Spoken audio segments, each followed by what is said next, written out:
Mic's on? No way. Mic's on.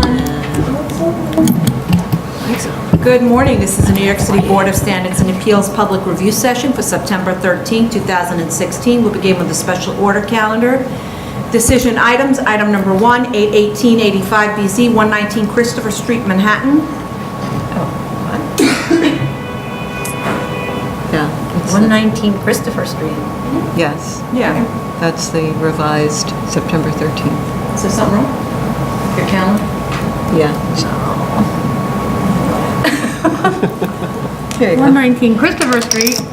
Yeah, I just pasted it. Is it the wrong address? No, I don't have it on my calendar. Really? September 13th, you sure? Yeah, I have the next one on my calendar. So someone's Okay. gonna have to pick up from there. I don't know. Well, we received the final plans with the Right. revised notations to show the areas that were subject to the variance and to show the sign under LPC jurisdiction with a maximum square footage at 8.5 square feet. Great, thank you. Okay. Anybody else want to speak on that? Nope. I don't know. I don't think there was anything else that they were supposed to give us. 19 Christopher Street. So it was good to go for me. Okay. Wonder what else there is. Okay. I think that should be it. All right. Call the next one? Yeah. Okay. Item number 2, 82686 BZ through 82886 BZ is Grand Central Parkway. Okay, sorry, scrolling. This is a long one. It's been here a long time, but I think we are there. So they responded to our request for additional information on the drawings and the operational plan. So I'm okay with this. Anybody have any open floating issues? No. No, I think they were going to do semi-annual testing, and we had really requested annual.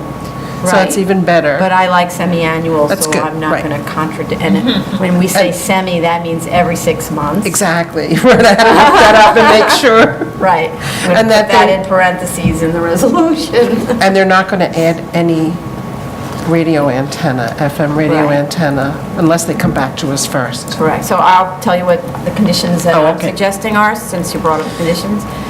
That the maximum number of 75 antenna per building is the maximum, and that will include all broadcast equipment, receivers and transmitters, including dishes and antennae, such that the drawing of the roof for Building 1 represents all installations permitted under this permit.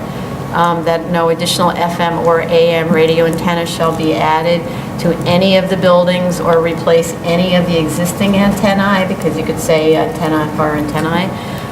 That testing of the radio frequency level shall be conducted semi-annually, every 6 months, and that the results should be provided to building management and to the Owners Association, which is the, what is it, North Shore Towers? NST Community North Shore Association. Towers Community Association, yeah. And that the operational and maintenance plan needs to be included with the drawing set. That's just a note for us.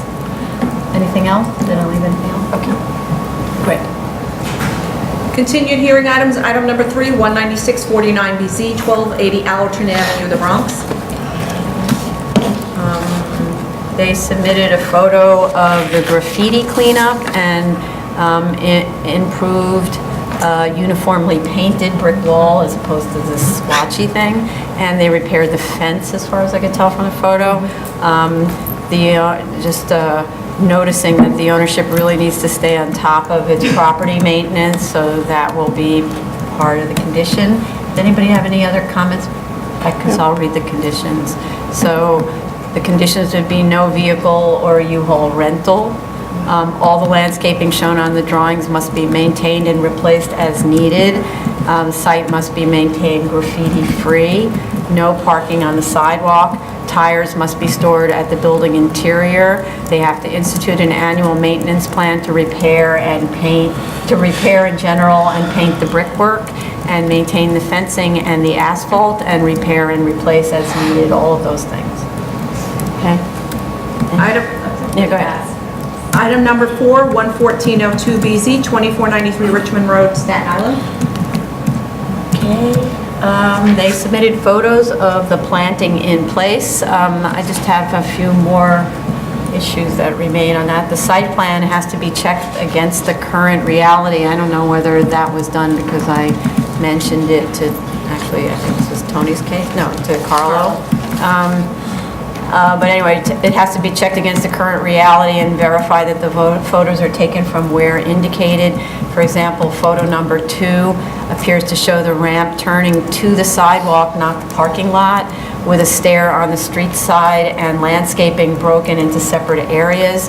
That isn't what you see on the plans. Same for the shape of the planting bed next to the trash enclosure.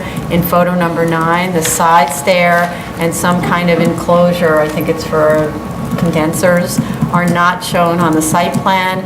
The side stair actually isn't shown on any of the floor plans. It's like it doesn't exist.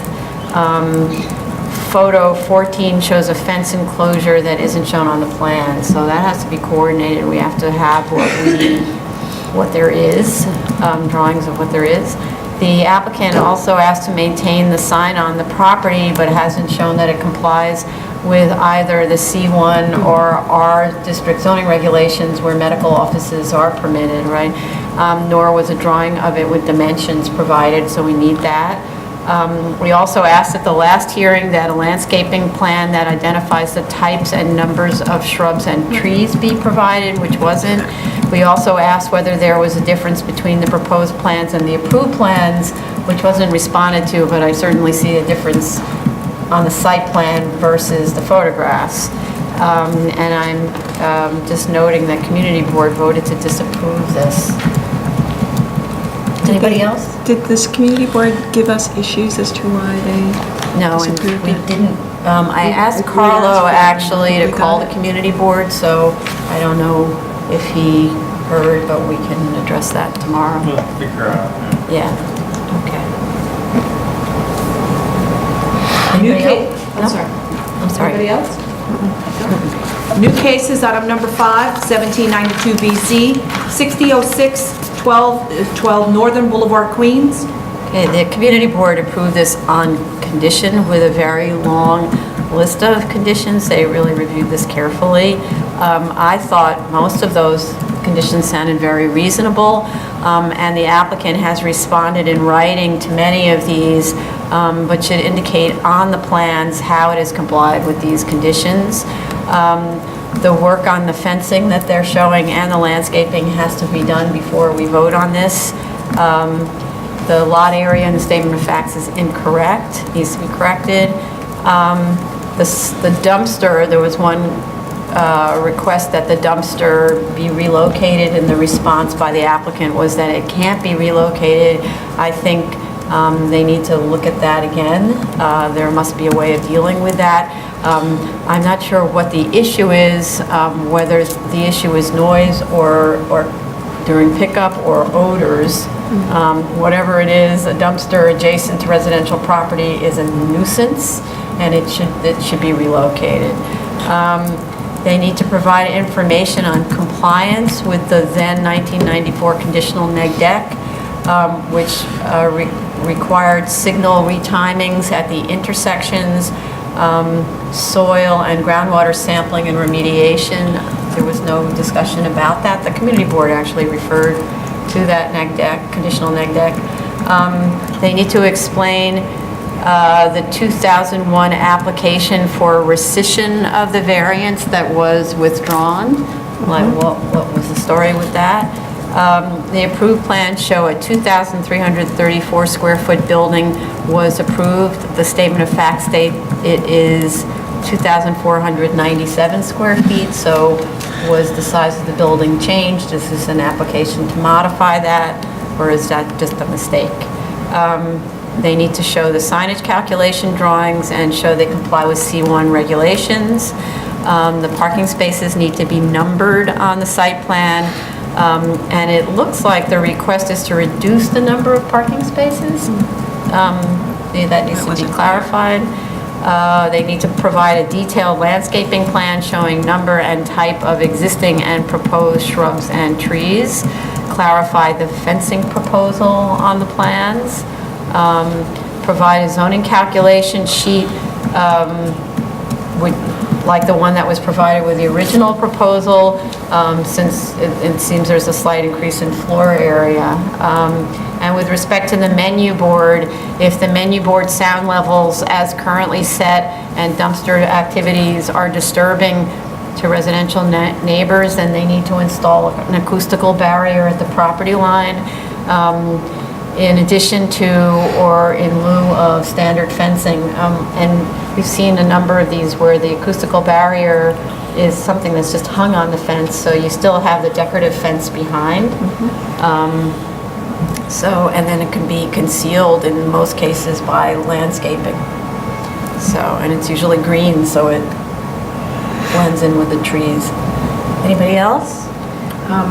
They need to provide photos of that natural area in the rear because it's closed off by the fences, but it's in between the residential lots. So we need to make sure that that's been kept up nicely and it's not where garbage is strewn, because that could bring vermin to the backyards of the residents in the neighborhood. And when they talk about the decibel level on the drive-through speaker, they say they're going to lower it from 10 to 7, and they said at 10, it's got 54 dBA within 32 feet of the menu board, but they don't say what 7 corresponds to in terms of dBA, so that we can see whether or not it really responds to the community board recommendations. Regarding the natural area, I did go to the site, and the natural area is not fenced, and it's kind of been taken over by the adjacent residences. One is like a plot of corn, and another one is somebody's using it for, it looks like storage of construction material, like rebar and mixing, troughs and different things like that. So they have to really clean that up, and I think it's probably best to fence it. There's also a lot of trash near the drive-through, landscaped area around the bend.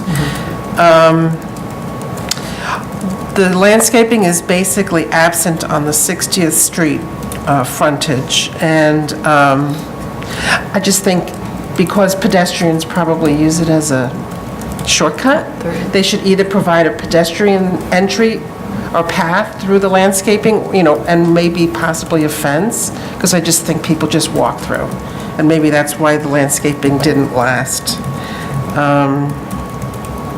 They need to restripe the parking lot, restripe their directional signals. Some of the street trees are dead, which they have to be replaced. I think that was part of the condition. And regarding the prior conditions, most of what the community board requested was in the prior resolution. So it just indicates to me that they have not complied. Right, and so... And they're just going to comply now. Yes. Which is kind of, Terrible. disappointing. Yes. And they're going to comply now, otherwise we vote to disapprove. Right. Okay, so, better get started. Okay, so I think, if I remember correctly, in terms of the compliance list, when it had to do with street trees, they said the trees were removed, right? Something to that effect? Well, the owner removed one street tree and paid a penalty, but it's on the approved plans, so they should replace the street tree. Replace the tree. Okay. Right. Okay. Anybody else? No. Item number 6, 16898BZ, 3050 Bailey Avenue, the Bronx. The notes on the compliance reports show landscaping and bumpers need to be installed, and a shipping container and attendant booth need to be removed. The photos dated 2013 show a fence covered in graffiti, the fence collapsed and overgrown, shipping container and temporary guardhouse. We need updated photos because that was a long time ago, and all of those issues need to be corrected prior to our voting on this. I'd like to know, the owner has submitted a letter that seems to imply that the lot's going to be used for the storage of dead cars.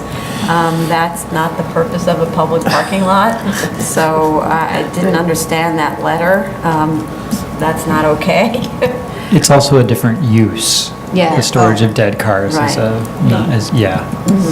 Okay, so, and also a different use. There's a use for... Storage of dead cars, Junkyard. Yeah. Yeah. Not parking, really. I think it's, when they say dead cars, it's cars that are in bad shape and eventually would be repaired someday if somebody wants one. That's the way I look at it. Junkers. Yeah. Junkers. Or maybe you use it for the spare door or something. Junkers. The site is adjacent to residential uses, and therefore must be properly screened with opaque fencing and planting, none of which is there. The hedging shown on the proposed plans appears to be on the adjacent property. That doesn't count towards screening of this lot. Anybody else? Yeah, as you indicated already, the fencing condition is poor. When we went on the site visit, we noticed a lot of... Can you speak up? I'm sorry, I'm having Sorry, trouble when we hearing. went on a site visit, we did see a lot of, kind of, I wouldn't call them abandoned, but kind of vehicles that were there that are not being used regularly. Like there was a boat, there were a lot of other not parking related items that were stored there. And especially along Heath Avenue, which is the rear wall, it's a through lot site, so it also has it backs against Heath, even though there is no access from Heath Avenue. That's become like pretty much a junkyard in some ways. A lot of discarded material, it's lying there. And there's a barbed wire fence, so it's very unsightly, given that it's surrounded by a residential area, and there isn't adequate buffer between this parking space and the residential spaces around it. And we didn't notice any DCA license, and I don't know if that is something that would be required of any public parking facility. That's a question I have. Yeah. And, sorry, go ahead. Just that this lot has been this way for a very, very long time, probably as long as I can remember, and that's going back a very long time. So I don't think that they've really, tried to keep it up. So Right. I think we've got to figure out a way to get them to really comply. It's always been in And that was bad the other condition. interesting, there wasn't any monetary transaction that happens on that facility. So whoever comes and parks there has either paid in advance through some other mechanism. So it's more, it didn't look like a transient parking space if somebody's collecting money on a monthly basis, but Sometimes they do it through credit card and stuff. there was no setup. This was a Definitely, very they could be low-key. mailing it Automatic in. credit, I see, you do an okay. online application, because I park in the Bronx, Okay, in a parking lot in the I Bronx, see. and you do an online application, and they charge you a credit card every month. You just So that open means you have a transact. pretty You get a key, regular known You get a key, customers, you open you- up the door. Yeah. That might be the way to do it. Yeah, Or maybe that's they probably walk the by best. and drop a check off every month. Yeah, that's what I think. it Now, they was. take it out of your credit card. No, but I mean, in this kind of situation Yeah. where it looks pretty analog. Low-key. Yeah. Well, on the proposed plans, I don't think they have an attendant booth. Right. Which is like, where are the attendants Right. going to stay? yeah. The current attendant booth is in very, very poor condition, and they really need to replace it, but not at the expense of any attendant booth, I think. Right.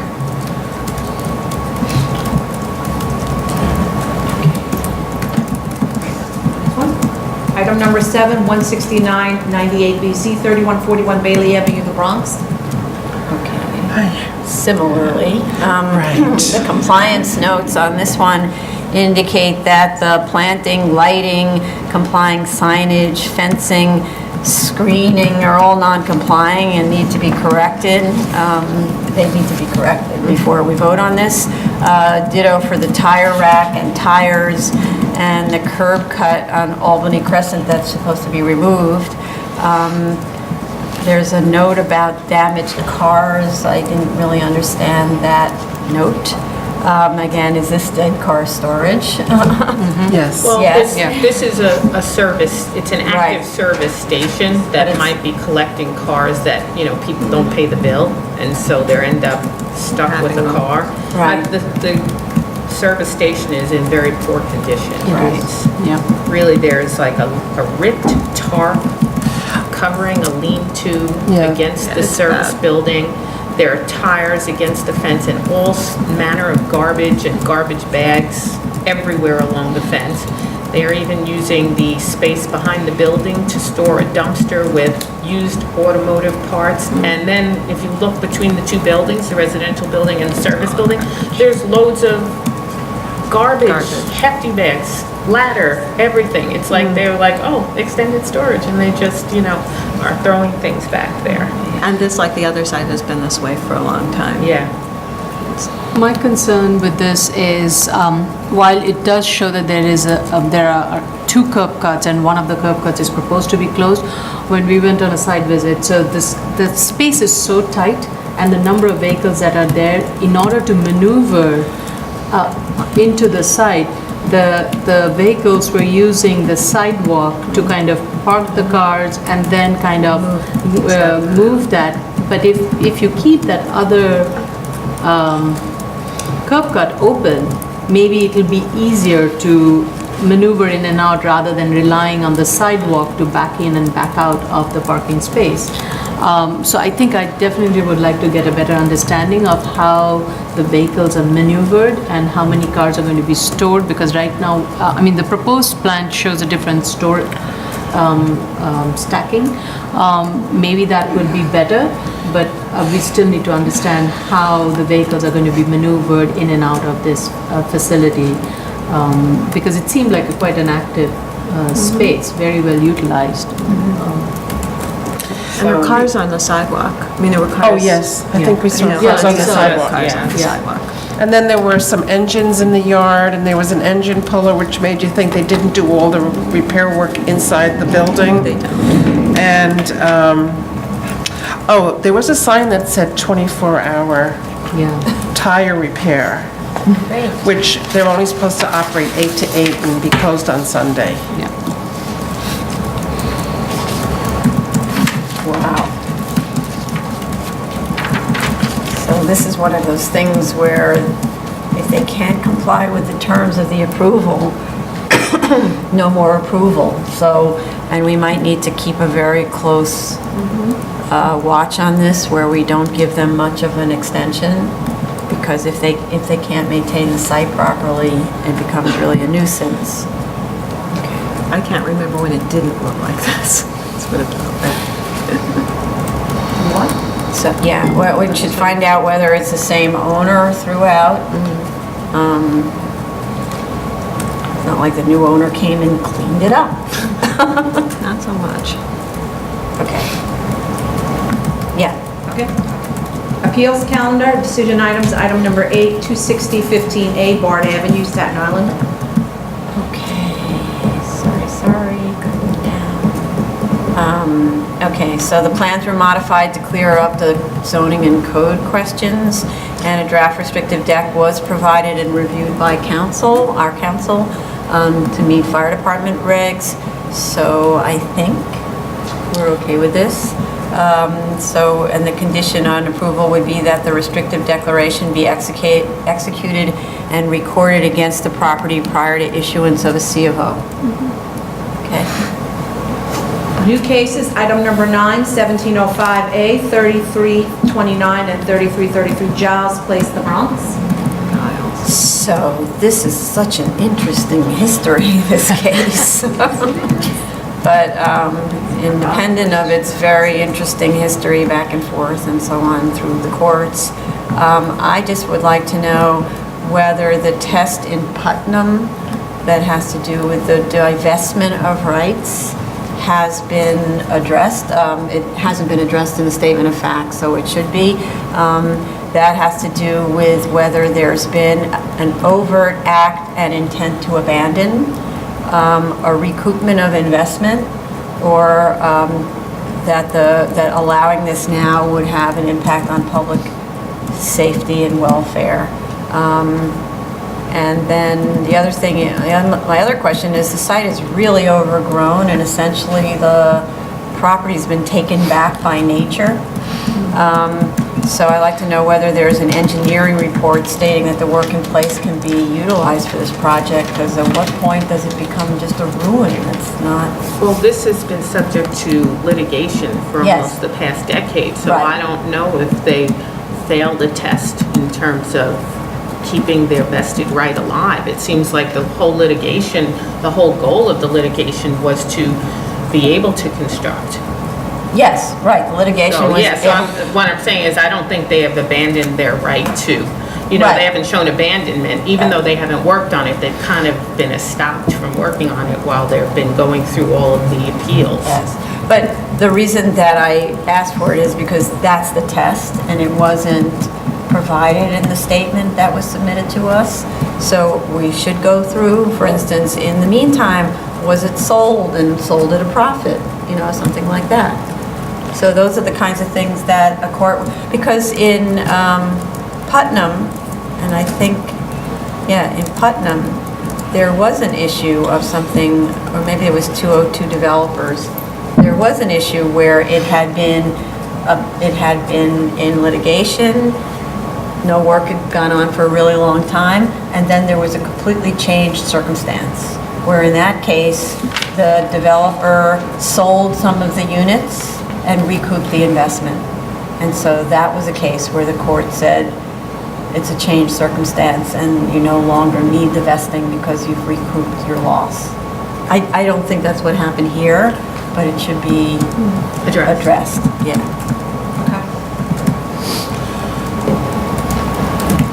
Item number 10, 2016-1185A, 4514, 4550 51st Street, Queens. We're still waiting for some sign-offs. Right, okay. Still waiting for sign. We have a DOT sign off, right?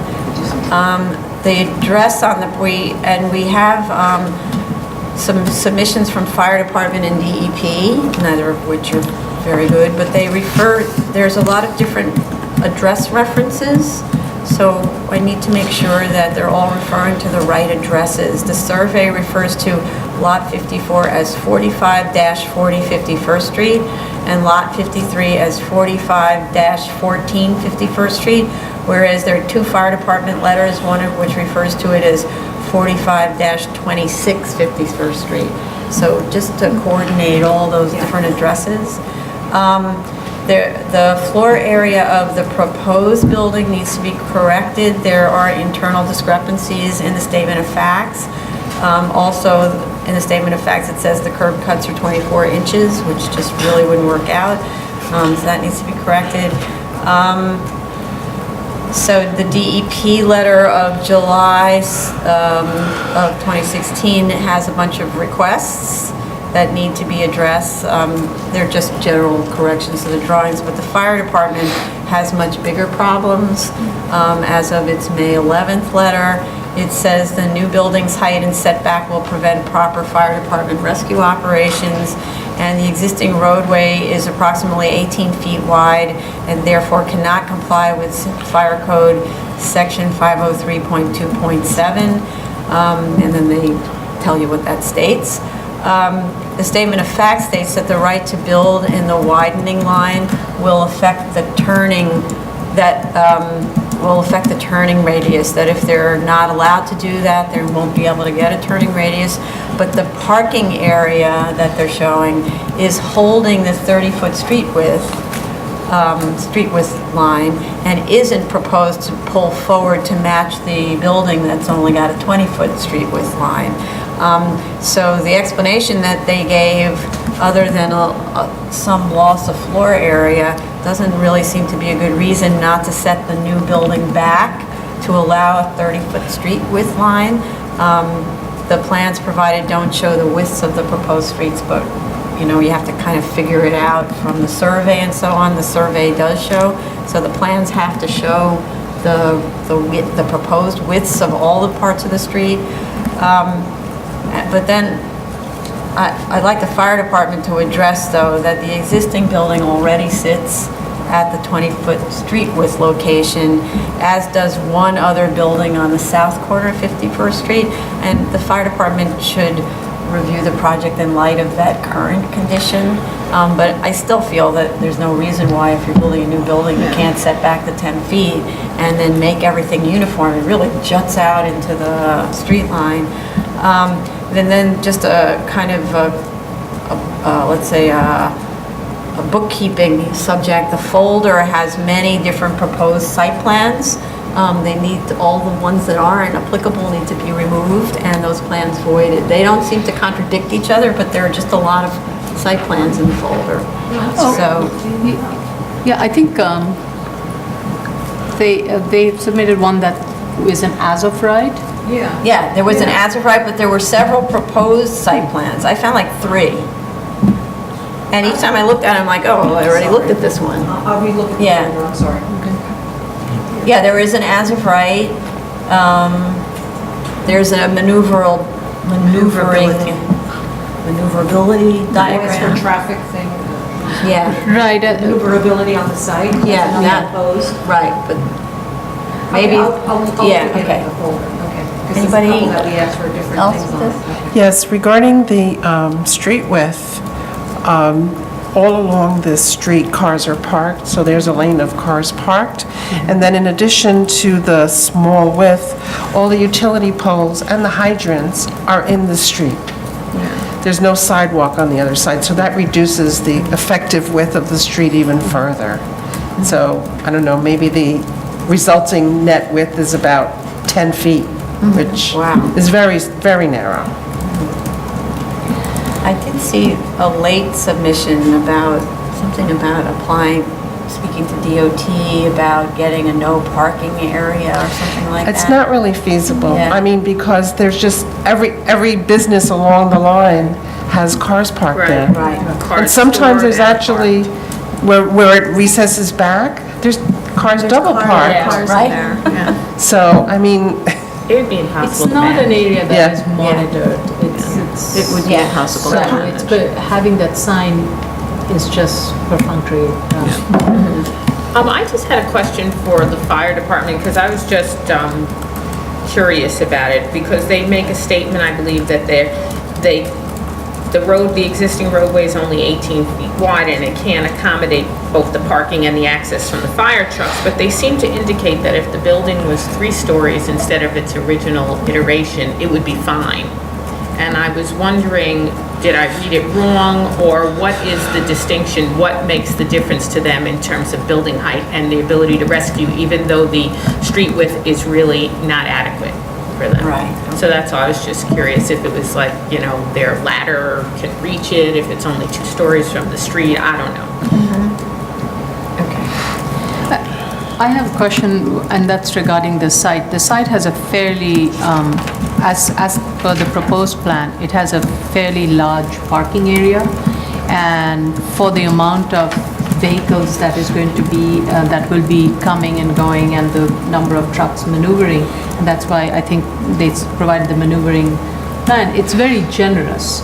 And my question is, why can't the building footprint be widened, lengthened, I'm sorry, and will that not give adequate floor area that may be lost by setting the building back? But the loss of floor area between a completely complying and this was actually not so much. It was. Right, it was not. It was like 700 square feet. So we're not if you're just setting back to where everybody else is to give a 30-foot wide street, That's true. that's not going to be anywhere near 700 square feet. And also the cellar, in the proposed plan, the cellar is also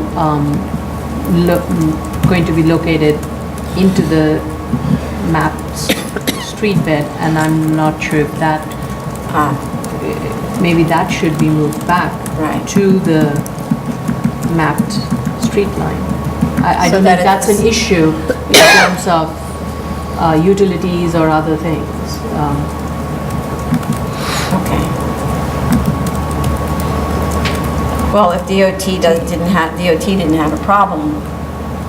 Would it be But does- DOT or right. DEP? Didn't DEP request some sort of an easement, right? DEP said, in addition to the 20-foot width of improved, requires a 15-foot wide easement sewer corridor.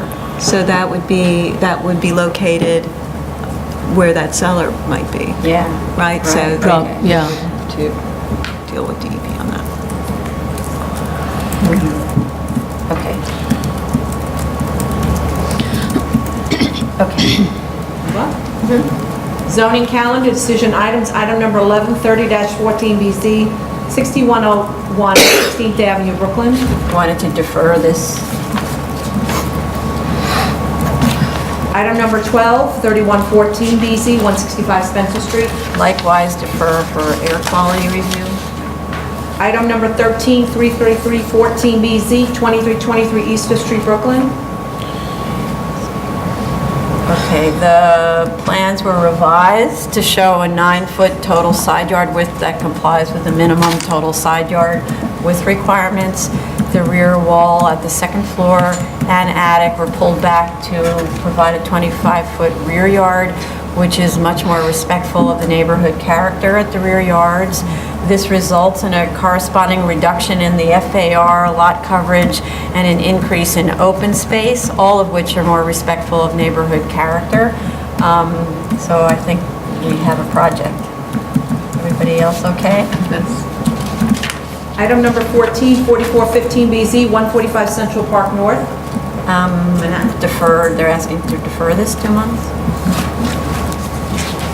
Item number 15, 27815BZ, 3556 Bedford Avenue, Brooklyn. Just want to note that this is on, what this was previously granted, it is on for a new objection, so we put it back on. There needed a revised objection, so it's just to open, accept the new objection, and then close and vote again. Continued hearing items, item number 16, 32213BZ, 4201 Main Street, Queens. Okay, 1 second. It's so long. Okay, sorry.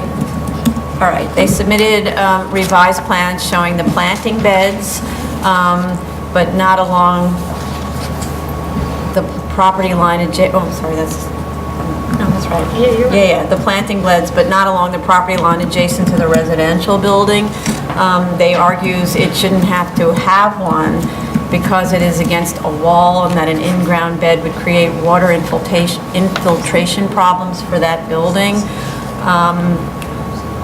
There's different points of view on that point about whether it's a water infiltration problem. We do see planting beds against buildings all the time, but I'd suggest that the issue is that the parking lot is really an eyesore for the residential neighbors, and if they want to suggest another solution, which might be, for example, building a trellis that goes up the fence and then having vines that grow up on the trellis, that would be a way of concealing the parking lot, and then you could build it higher, something like that, because I don't think it's okay to leave it completely exposed like that.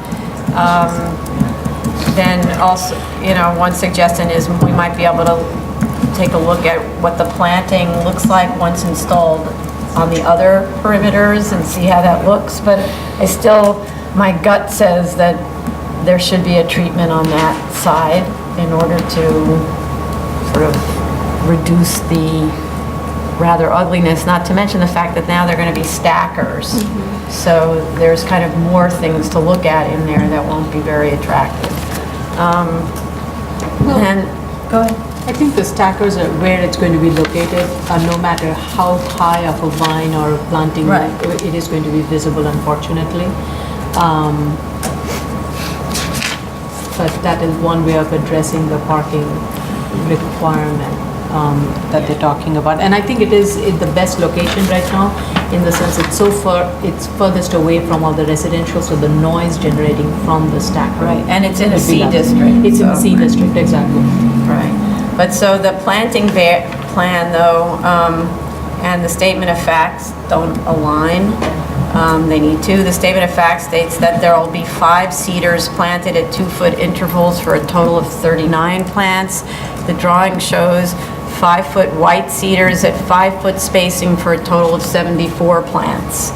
One of them is right, tending towards the 74. The planting beds are also only 2 feet wide, so I'm not sure there's room for a 5-foot high tree. Kind of has to do with the spread. You need a planting bed as wide as the spread. And that's something a landscaper should be advising on, not just going shopping yourself to the plant store and hoping for the best. The revised plans also make no mention anymore of the off-site parking spaces. Why? They seem to have retreated back to the old plan. Yeah. Yes. So it seems they have reduced the floor area. So We don't there's know been- how. Right, so in the plan, there was a little bump out, which is now not there, there which I anymore. believe is causing the reduction in By the floor one area. space. And that is reducing the number of parking spaces by one. But actually, it's more than. No, they need 85 spaces. We had 71 approved originally. Their new number of 4175 square feet requires Sorry, 14 yeah, spaces. 14, So it's right. 85. And 85, before, they were gonna have 69 spaces on site and make a deal with a neighbor for Right. 18 off-site spaces. That's disappeared without a mention. I think because they're providing the stackers. putting in the stackers, So so now using they're the letting- stackers, they're Okay, but But they accommodating this. should have explained that. They didn't Right. explain it, and I agree. And at our last hearing, we were happy that they had eliminated the stackers because it's much better on the site was overcharged with parking, right? And so it felt like we were getting there because they found this off-site, right around the corner solution, and without explanation, they've removed that solution. So, We need an explanation. Yeah. I agree. Yeah. okay. Hold on. Item number 17, 4114BZ, 2137 Waverly Avenue, there's a request for adjournment. Adjournment till December. Item number 18, 30214BZ, 4504 Francis Lewis Oh, Boulevard. but before we do that, I just would like the applicant to just reach out to Ryan to discuss this project a little more. We're trying to understand what happened with the sprinklers, and hoping that they work something out with DOB, but it doesn't sound like they did. So, okay. Item number 18, 30214BZ, 4504 Francis Lewis Boulevard, Queens. They requested an adjournment on this. Item number 19, 33114BZ, 2171 Ocean Parkway, Brooklyn. Also requested an adjournment.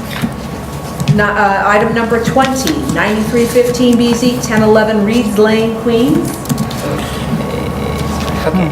They provided a landscaping plan that clarified also the fencing and the use of the acoustical barrier. I think the note should be modified to state that the acoustic fence will be located on the synagogue side of the vinyl fence, not hanging on the neighbor's side, which is not attractive. They need to, for me, explain the rooftop deck that is surrounded by a vinyl fence with acoustic fence. Is that to conceal mechanical equipment? I didn't really understand what that was for, and it seemed like a very strange detail to have a roof with a parapet and then you install a fence behind it.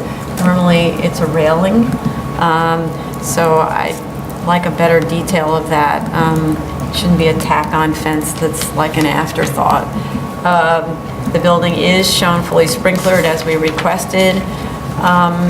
And though the EAS showed that very few parking spaces would be needed for the congregation, almost all or all of which live in walking distance, they provided no backup information for the on-street parking survey, nor was there any indication of the number of empty spaces found during the periods analyzed.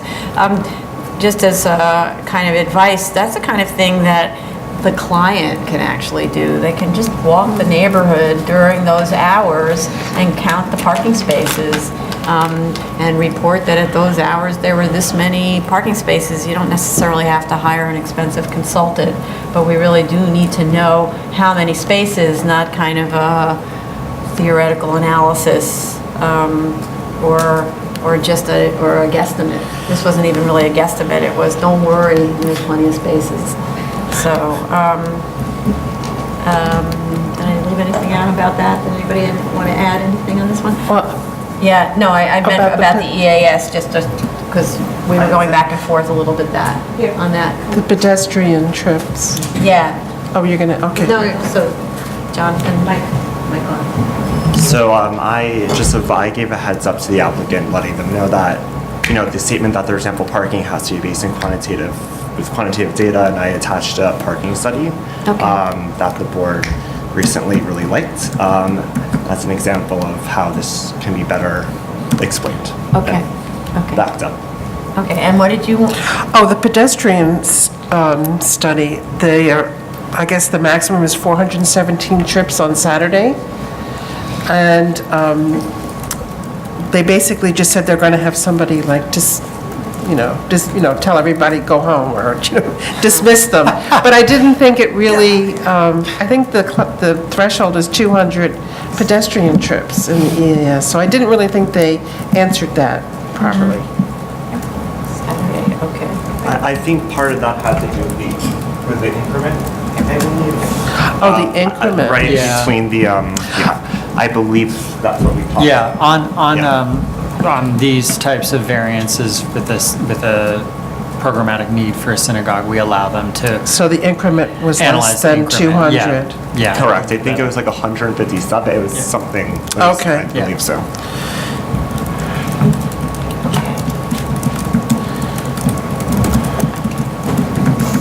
Okay.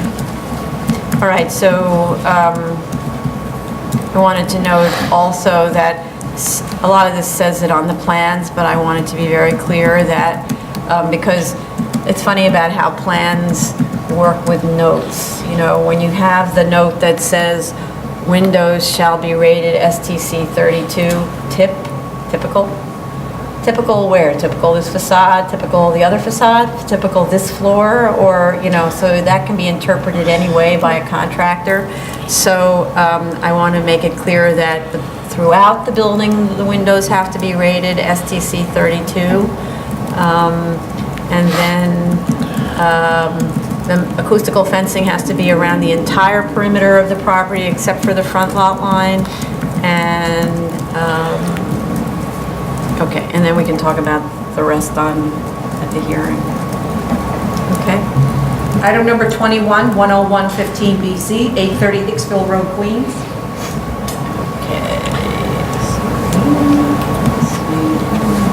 Okay.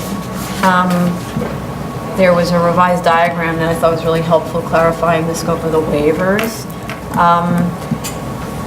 But I noticed there's that elevator bulkhead that seems never to be depicted correctly in the elevations. It's on the corner of the Frisco and side frontage. It's right there on the corner. And the elevations never show it penetrating at the corners. You see it sort of set back in the distance, but it isn't. It's right there at the front. So that faux roof line, the faux mansard, actually will conceal the bulkhead where the elevator is located. So that's not really doing what the argument about that mansard claims. At the last hearing, we discussed at length that the building height caused by the faux mansard is really massive on the Frisco Street side, and requested that the architect look at reducing it. Instead, they submitted a not studied response that just lowers the mansard to a point where it's really awkward looking. So it's like, let's lower it until it gets awkward. And what's unfortunate about this is it's on a through lot. It's quite a large, long building. We have an example of a really beautiful school. That was the School for Disabled Children, where they treated the front facade on one side as a very residential type building, and on the other side was this sort of modernist building, both of which fit really well into their respective streetscapes. So you actually can do a project that's tall on one side and shorter on the other, or apparently tall and apparently short. And since I don't think that the drawings are being honest about the bulkhead location, it actually needs more study anyway, because the mansard's not doing what it's supposed to be doing. Also, I saw the representation of the size of the bulkheads in that proposal, or let's say the either or proposal, the one that shows it as proposed versus what would happen if you lower it, has incorrect representation of the stair bulkhead, because the elevator bulkhead, because it's showing it the same size as the stair bulkhead, but it's not. The stair bulkhead is much larger. There's only one stair that goes to the roof, so we're only talking about one stair bulkhead and one much smaller elevator bulkhead. And the stair bulkhead is expressed with this vertical element. So it's actually expressed on the exterior of the building as an architectural feature, whereas the elevator isn't. And you could express that as an architectural feature, and that would be a way of curing that look.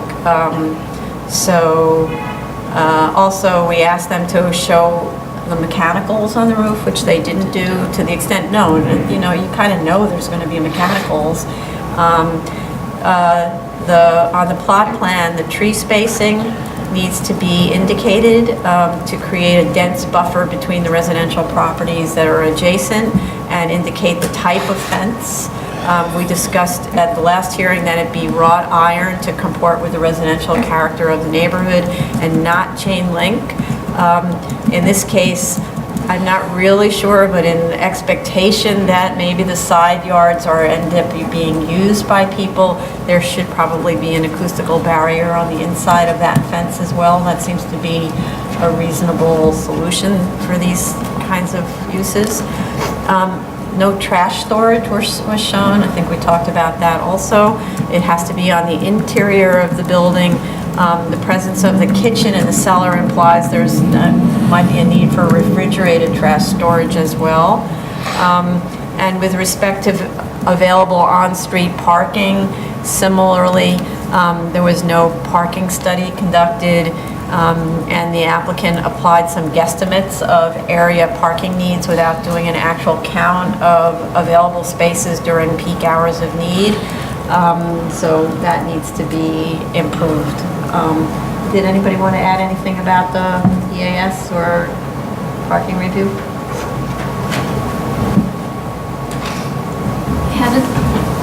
I hadn't reviewed the CAS, but I briefly looked at it. I might Okay. have some more comments. Okay. And yes, I agree with the parking. We had asked for a modal split, and I didn't see that offhand this morning, so. Thank you. Anybody else? I actually appreciate the comments that you made about the mansard roof exercise that they did, because I also had made that comment of thinking that it was too bulky for Frisco, and I expected that they would come back with some sort of creative solution and not give us a lesser of two evils kind of choice, which is like, either you're going to take it bulky like this, or you're going to take it slightly less bulky, but with the mechanical showing. Right. I didn't think that that was a good response. I agree that the mansard seems to overwhelm the block, and they were supposed to tell us why they couldn't reduce the level of the first floor. They were going to provide us borings showing the location of the water table, which they didn't provide.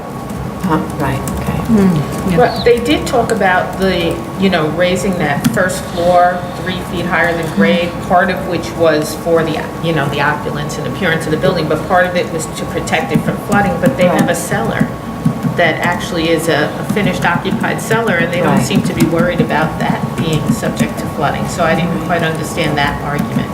Well, they had said that they had a higher water table, but they haven't really supplied us with any information about that, and that's why we had asked for the borings. I too was very disappointed that they just gave us, as Commissioner Otley Brown said, lesser of two evils for the mansard. In speaking with the architect the last time, I understood his reasoning for wanting to shield sort of the ugly stuff on the roof, but it would appear to me that there are more creative ways than just simply to build a 10-foot mansard piece to do that.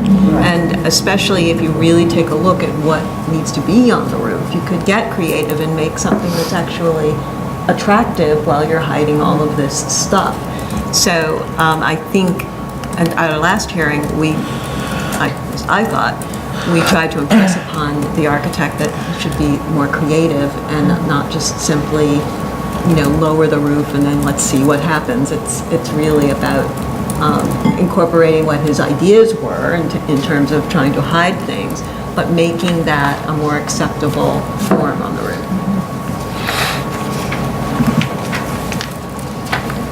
Anybody else? Okay. Item number 22, 27115 BZ, 1842 Victory Boulevard, Staten Island. Okay. They increased the planting buffers between the residential property and the site and the menu board, and they added an acoustical barrier to the fencing, which was good. They included a sound limiter on the menu board, which we requested, and they increased the pass-by lane width to 9 feet. They added a no loud radio playing sign to the drive-up. Hope that works. And I just don't know whether the traffic study was responsive to DOT.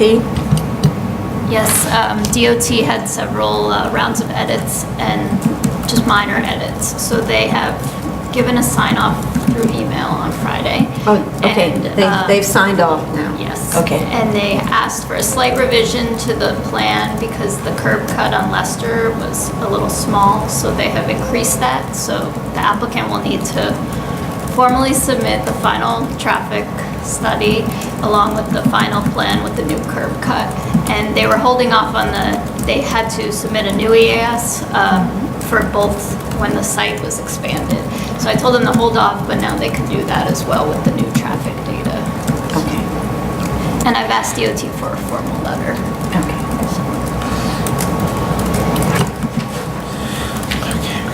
I don't think they gave us detail on the planting for Victory Boulevard. They show planting, but I don't think they actually call it out on the site plan what it is. I thought they... On the two ends. On the bottom. Yeah, and it was sort of, There was more focus on the yeah, top. It and didn't say... it didn't say what with they a were actually key? doing Oh, on okay. Victory.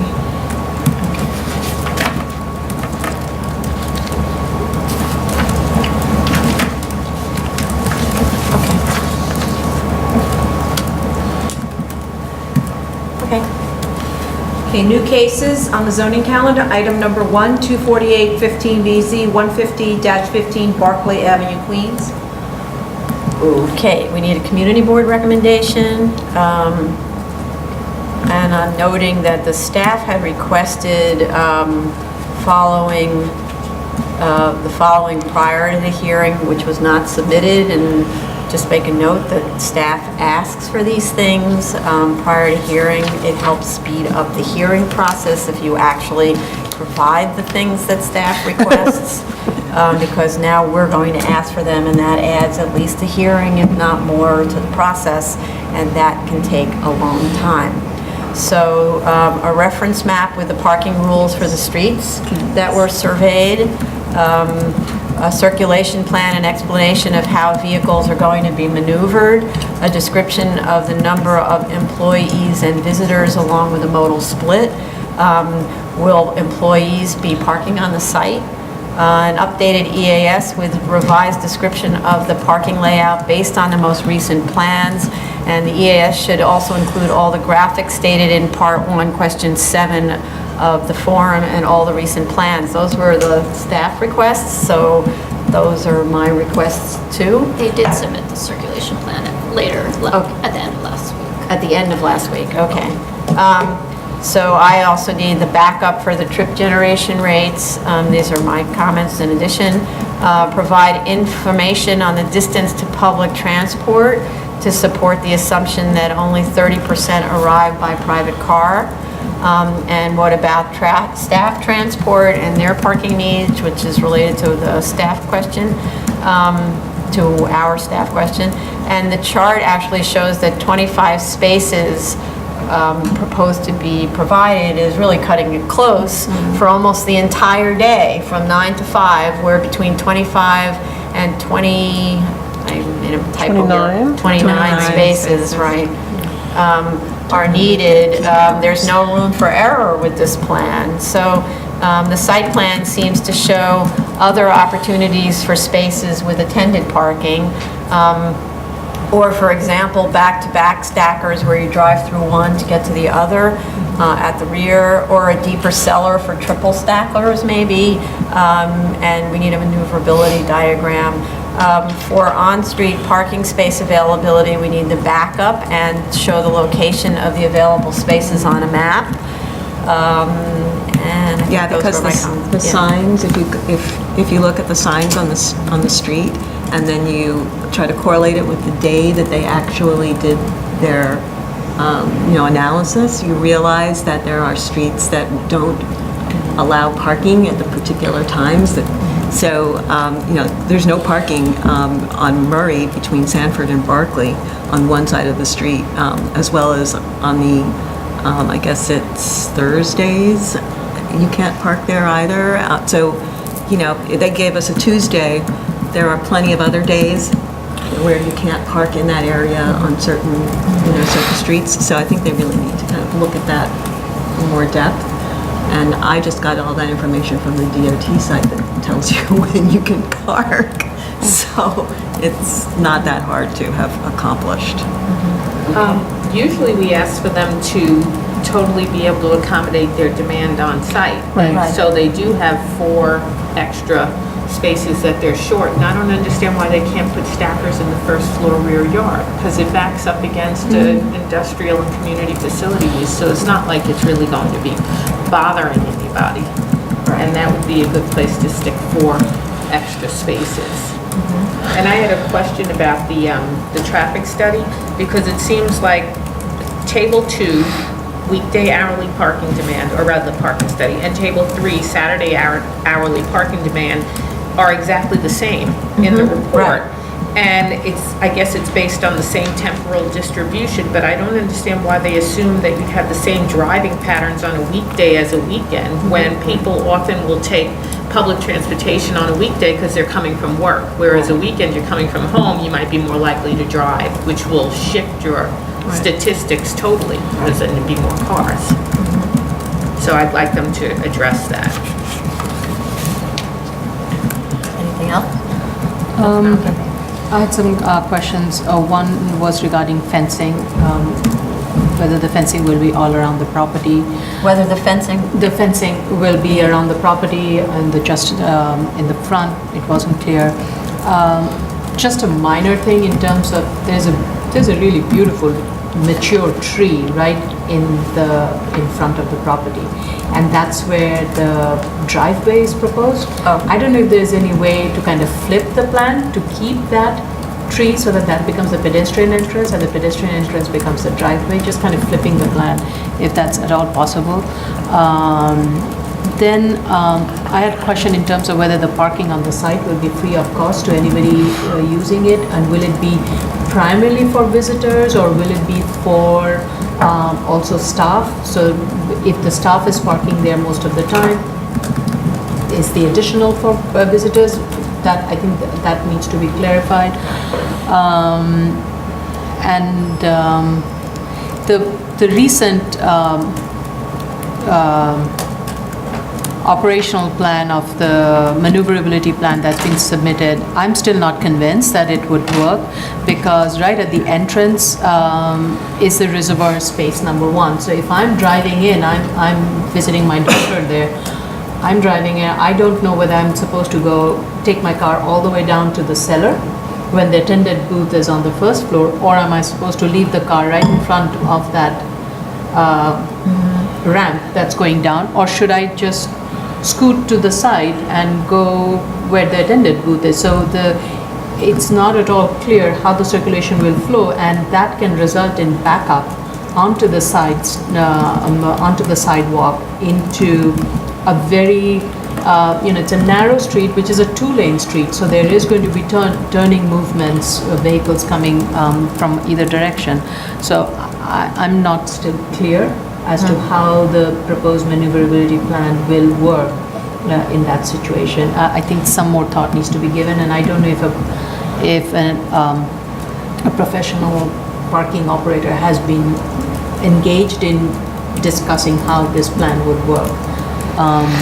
And I think there are ways to allow for more parking if laid out properly with more stacking. So I think that has to be. it seems like it might not have been done by a professional, and Yeah. if they had a professional who does parking layouts as Yeah. opposed to the architect. Yeah. Okay.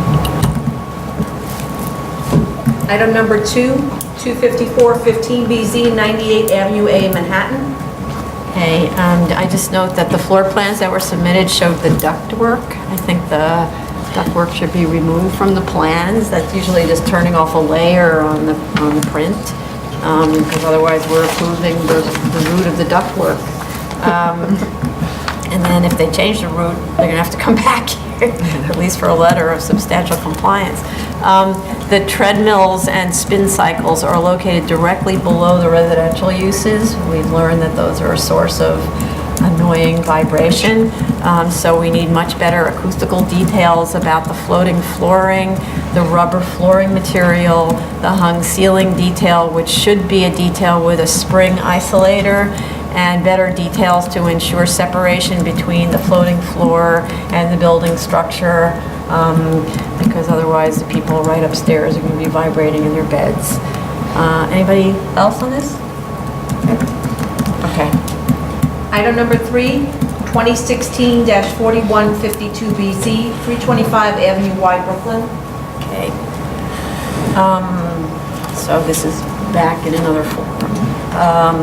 I'd like to know whether the building is currently tenanted with that PCE, and what if any are the other tenants. The statement of facts wasn't clear that the 624 students are capacity, but the first year occupancy is 412 students as shown on the chart, with an additional class added for the 2nd through 6th grade by year 6. It's just that the statement of facts never actually tells you that finally you're at 624 because you're adding a class every year, or if it does, it's too confusing to figure it out. So I'd like more information on the location of the trash storage. They should show dry and refrigerated storage areas on the plan. They should correct the 4th floor plan to show the science lab. It's only shown as a classroom. I'd like to know whether there's proposed access to the setback roofs. It looks like there is. And whether the air quality analysis considers the use of the rooftops for play areas. We at staff level have brought that to the attention of the applicant. My understanding was the DEP sign-off previously was based on not having those play areas, and so when the play areas reappeared, we said, maybe you should take another look at this, and that was a late comment that went out after that. Okay, so we don't know that it's taken off, but we think. Yeah, it's in there. They're either going to do the analysis with that, or they're going to remove them. I think those are the options. Yeah, so, they looked at a closed window condition in the analysis, and that's not the same as a play area. And then also, it didn't seem like there was any analysis of the noise impact of the play areas on the adjoining residential properties from these rooftop play areas, so that's another issue, especially their lower areas, because the houses are low, so maybe the upper ones don't transmit the noise to those houses.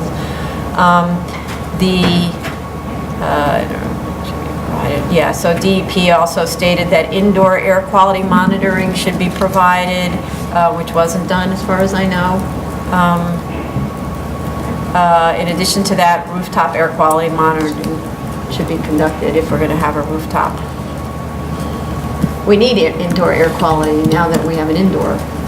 Right, I believe that was part of the hazardous materials review. They said once the construction was done, they had to do the indoor air quality test. Right. I don't know the status right now.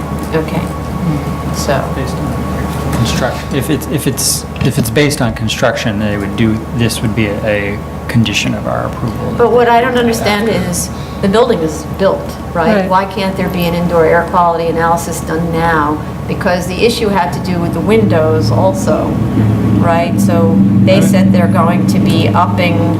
We have asked them to respond to that part of the letter. Okay. Right. DEP's. Because the analysis was modeled, and it makes no sense to model it if you've got a building where you can put the machine, right? Okay. Okay, and then also the 2015 DEP letter was about area noise on the school use, requested that certain changes be made to that study. I don't know whether those were done. We requested that as well. Okay. And then we need information on the noise attenuation levels at the existing windows, because I don't really understand how they're assuming that they're going to meet the attenuation level if they don't know what these windows are. And it could be measured now, most Yes. likely. Right. Also, so I just need a clarification on where the 2 to 4-year-olds would have their outdoor play area, if that's required, or like how they meet the requirements for play for the kids, especially if we don't have rooftop play. And then just a kind of design observation, there are 432 girls in this school, and there are six toilet rooms for the 1st through 6th grade. That's a pretty long line. I don't think that meets code, if nothing else. Also, the kitchen is very small. I'd like to know how meals are going to be handled. Is it something where they're getting it always supplied off-site, which we've heard, in which case then that's another issue about a lot of trash storage because of all the packaging. Where do the buses park when they're not in use? The EAS needs to be revised to reflect the proposed pickup and drop-off methods and to incorporate the impacts from another school that's being constructed next door. Anybody else on this? Sorry. I just had a couple of things. When I take a look at the square footage, it appears that the occupancy is somewhere a little bit north of 1,000 people. So I think they need to discuss, if they're having less than 1,000 people in the building, we need to be assured that it doesn't grow, because DOB will say, well, you can have an occupancy of 1,000 people. So we need to be assured that we're not going to be overextending this building. So just to clarify on that, so you do the occupancy calculations for the size of the space if you choose to, or you say maximum student population is 30 in this room, and then that's the number. And we would need to make that clear in our resolution, Right. so that DOB doesn't say, oh yeah, it's big enough for, 60 kids, so okay, fine, we allow you 60 kids because we were Yeah, we can silent. do that, and we may want to put that right on the plans. I I think guess if it's so. DOB, We do want it on yeah, the it has to be on the, plans. the absolutely. resolution is one thing, but I think it needs to be on the plans. Absolutely. No, always on the plans. Yeah. Absolutely. And then getting back to that lower roof area with the HVAC units, we should be clear that those units aren't creating noise inside the classrooms that they're adjacent to. So there may have to be some acoustical barriers, not only on the exterior side, but also to inside. Let's see, what else did I have here? And just that the applicant complies with, I guess, the state's nursery and daycare regulations, right? Because they have children who are under the Yeah, but age when, of 2 as well, yeah. right? Under the So- age of 2? No, just Or 2 just to 2 up. 2 and up. And I think when it's part of a school, you don't have to be reviewed under nursery, you're reviewed under school. Okay, so they should make that clear, I guess, even on the plans, that Yeah. it's not a daycare, right? Yeah. Right, it isn't a daycare, it's part of a school with a pre-K, Yeah. Okay. or whatever that's called, nursery, pre-K. I think that was So, the extent of my issues. I have a question, well, a comment about the A finding and how they addressed it. The A finding has to do with not being able to find a site in an as-of-right district that could be used by the school. And usually what we ask the applicant to do is to identify what their need actually is and their catchment area and why they're looking in a certain area, and then to go to the zones where it is as of right and look at the available sites and show why those available sites are not appropriate or are not truly available. And what we received here is a list of about 20 sites within the quarter-mile radius where the school is located, not where the catchment area is. And these are just sites that are a certain square footage in lot area, and they're all occupied by uses and have no space. So we have like site number 1, 75,000 square feet of lot area, but it's a 5-story residential building. And so it goes down. Another one, existing catering facility. Another one, existing medical offices and parking lot. Another one, existing Chase Bank and parking lot. Those are not possible available sites. Usually we see, oh, this site has 20,000 square feet that's for rent, but it's too expensive. You know, this site is a vacant lot, but we don't have the time it takes to construct a building. So, and there's no conversation about the fact that this quarter-mile radius around this site is still far west of the catchment area because most of the residents live way east of this site. So I think they really need to redo this ACOP. I agree with that entirely. I was really confused by their alternate site search. And for one thing, because none of the 3 schools that they currently use are within a quarter mile of this site. And it just didn't make any sense to me that, defining the catchment area and then going to search for a site seems to be the better way to go. And it doesn't necessarily have to be a vacant site, because they didn't choose a vacant site. Also, I had just a minor question about the DOT sign-off, and that DOT is going to put a no standing on school days from 7 a.m. to 9:30 a.m. and 4 p.m. to 6:30 p.m., which was based on the old school. Since this school has dismissal starting at 3, they need to go back to DOT and amend that signage to cover the no standing for 3 o'clock.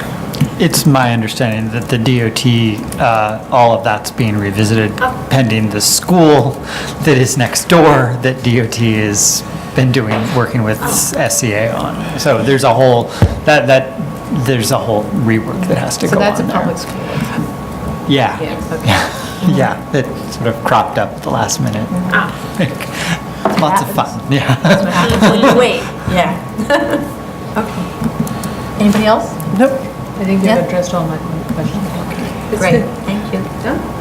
This concludes the public review session for September 12th, 2016. Courtney, sorry. Gloria.